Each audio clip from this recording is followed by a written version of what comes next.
Hi everybody, this is Jazz, aka Trend Trader for you. So this week, as you guys know, I like to mix it up. So what I'm looking at is the NIFTY chart, and probably most of you guys don't know what this indices is. It's basically just like S&P 500 is the benchmark of the market for U.S. equities. Nifty is a benchmark for the Indian markets. Okay, all I do is go into the chartinc.com just because there are a bunch of followers, they're from India, so I figure why not just do a little analysis on the Nifty. So I'll be looking at the weekly chart on this. So this is not the best of a user-friendly chart. So the website, as far as the drawing lines and etc etc. So what I'm doing, I'm showing you this that just because so you know that I'm doing analysis on the Nifty. Then I'm going into, as you can see, this is a weekly chart which looks exactly like this. Okay, this is INDY. So reason why I'm showing you that is, first of all, I want to do the analysis on it, so it's easier to draw the lines on this free stock charts.com. And secondly is because, let's just say you want to trade Nifty. Okay, we live in most of us live in the US. So if you want to trade Nifty, you can actually buy the ETF called INDY, and this is tradable in here in US equities, right? It's not gonna have the best of the best volume, okay, because it is an ETF. It is a international ETFs. As you can see, S&P India Nifty 500 50 not 500 50 index fund. Okay, so mostly it covers, I think, about over 15 to 20 sectors, which are made up of which are made up into 50 stocks, which is what you call a Nifty ETF. So if you want to trade them, be my guest. But it is a little gappy. As you can see, this is the daily chart I'm looking at. You can see little gaps in here, gap to downside, gap to the upside, and that is because how the Asian market, or specifically how the Indian markets did a day prior. That's why you're seeing the gaps in the US markets the following day. Hopefully that makes sense. So what I'm doing is looking at a uh, weekly chart, do a little bit analysis on it. We'll see where the support is, we'll see where the resistance is, and I'll give you my little bit of a analytical approach on it. So let's do a little bit of a drawing the trend line. This was as this is, each candle is a weekly candle, right? So what I'm draw a trend line. Okay, I'm gonna draw a trend line to show you how this chart broke out of a decent channel. I'm gonna click on this, create a parallel. Okay, as you could see, a beautiful channel, right? Somewhat of a nice channel, was to the upside, broke out of here. This is actually a better trend line than this one. As you could see, you're connecting this, and in last video that I've made, I talked about how to actually draw a trend line. And if you have any questions, just go and watch that. It's on the YouTube, and probably and I'll also post it on my Facebook page also. So this is where the trend line broke, right, with a gap down in probably in the daily. As you could see, a little bit of a heavier volume. Let me look at a little bit of a heavier volume, and it broke out of here. So that makes a little bit of a legitimate move to the downside. So this is a beautiful trend to the uptrend was broken. Okay, let me just take this out. Okay, I'm gonna keep this in there. What I'm going to do is add another trend line. Now instead of to the upside, we see the trend is somewhat of a weakening. I don't want to say that trend is down, because the trend is still up. All it did was broke the trend line on it. It doesn't mean when it breaks the trend line, the trend is down or trend is up. But you put a caution, you put a alert on your system that, you know what, be cautious at this point, not to take too much of longs, or if you do take long, go with a smaller quantity. Okay, so now I'm doing is drawing a trend line to the downside. Okay, connecting this point and connecting this point. When you connect 2 points, that's what you call a valid trend line. Price could possibly come down, right? Price could possibly come down from here. Okay, and then you could have another move to the upside, test this trend line, and possibly even go to the downside. That's a possibility, right? Again, that's just a technical speculation.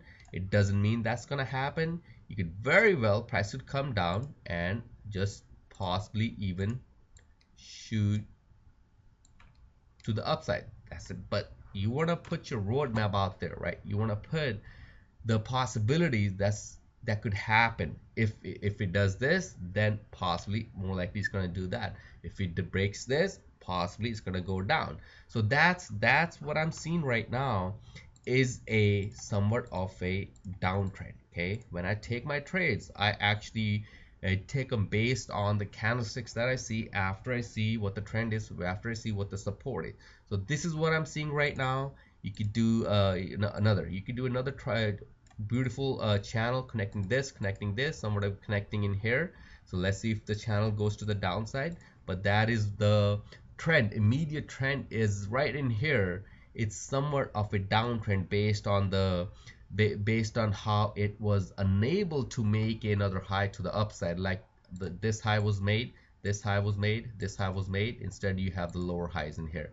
The area where I really want to see the price to come, or if I were to take a long in it, it's gonna be this area. Okay, I'm not used to free stocks, but okay, let's do this.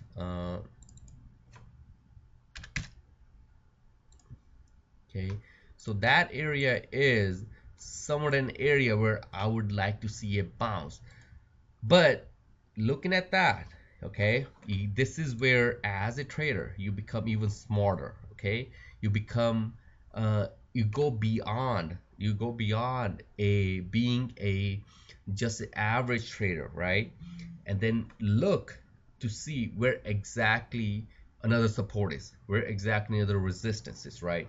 So in here is what I see, a little trap. Okay, this is what you would call a trap that could come there, that where the price could actually come in after breaking this. So people could say, okay, let's go long in here. Price comes in here, let's go long in here, right? But they would probably, few of them, or maybe most of them, maybe even say, you know what, oh, let's go long in here. Second thing you know, they're getting stopped out and they didn't look at this trap. So that is a trap in here.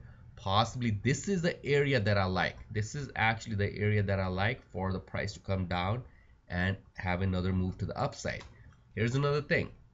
There's many ways to trade it. Okay, there's many ways to trade it. First of all, you need a confirmation. You could have a beautiful support area, and if you don't get a confirmation, if you don't get the right trend happening in an intraday, you move on.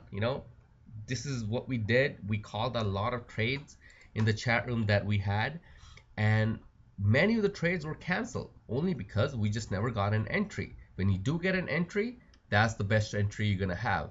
I just recently posted it was a post that I put on Facebook, and I've washed my cars. Last week, we're moving to a new home, so I wanted to get my cars all like shined up and all. So washed my two cars, and whatever you want to do in life, guys, whatever you want to do in life. I washed my cars. I kind of took really good care of them, washed them a couple times, dried them really good. And when I park them outside, I want the neighbors to think, that where did I get my car washed from? Because it's the shiniest car on the block, right? Trading is no different than that, guys. Trading is when you get an entry, when you find a support, when you find a resistance, you want to get an entry where people are like, how did you get that entry? You want them to think that your entry is one of the best entries you could have gotten, and how did you do that? So try to put different approaches from the life into the charting, and tell yourself that, okay, if I do this, what are the consequences of it? If I'm doing this, who else is doing this? If I'm doing this, if the big institutions are doing the same thing. So think big, okay? Think big. Don't just say, okay, this is a support area, let's just go in. Go beyond and think, okay, where would the big institutions would be coming in? Maybe here, or they would actually go in even deeper to get even a better wholesale price, right? And then again, there are a lot of ways to play. You can still take this trade here. It's okay. It's totally fine to get stopped out of the game. It's part of doing business, right? You want to go to work, you gotta buy a good tie, you gotta buy a good dress, you gotta get a good nice nail place to get your nails done for all the ladies or whatever it is, and that's part of doing business. So getting stopped out in a trade is part of doing business, because you're sitting at a computer in your PJs or whatever you're doing, sipping on a coffee, or you don't have too much of an overhead cost, right? You're not driving, you're not buying something. So trading, think of trading as, or think of your stop loss as part of your doing business. Okay, you don't have to pump gas, you don't have to get ready. You're sitting in, you're waking up, getting a cup of coffee, sitting on your computer all day, whatever you were doing, if you're doing a day trading or whatever it is. So that is cost of doing business. So accept those losses and move on. But don't just say, okay, I got stopped out and I'm not going to get in a trade again. If there's an opportunity, okay, there's an opportunity, you get back in. I do that all the time, and some work, some don't work.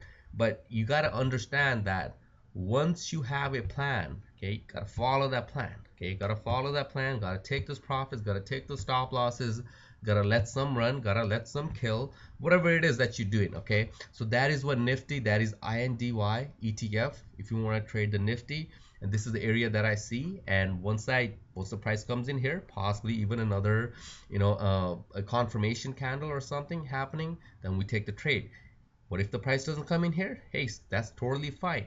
What do we do then? We watch for another setup forming in here, and could be somewhat of a right above setup, right above this line. Could be happening, because you don't want the price to, you don't want to wait for the price to come in here.